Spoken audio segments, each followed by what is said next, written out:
నా పేరు మాణిక్యరావు అండి. మా చిరుమావేళ నాదేళ్ల మండలం చిలకలూరు పెడతారుగా కింగుడు కంపెనీ వాళ్ళు ఈ మందు వాడేదండి. కొట్టినాక వారం అయింది కొట్టి. ఫస్ట్ ఇది గట్టుందండి, తర్వాత ఈ అన్నీ వచ్చిందండి, ఇగురు అనగొమ్మ పూత గోడ బాగా వచ్చిందండి. ఫస్ట్ ఈ క్వాలిటీగా ఉంది.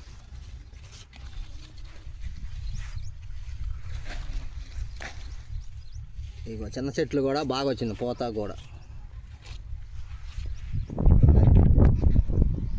ఇంకొక చెట్టు చూపించండి, కొట్టింది కొట్టింది. ఇగో అది కొట్టక ముందండి, కొట్టక ముందు లేదండి ఒక్కొక్కసారి వెనక్కి తిప్పండి. ఈ కొట్టక ముందు ముడత కొట్టిన తర్వాత ఇది ఎక్కడి నుంచి వారం అయింది, 8 రోజులు కొత్త కొమ్మ సాగింది, బాగా గోడ వచ్చింది, దగ్గర గోడ వచ్చింది, బాగుంది.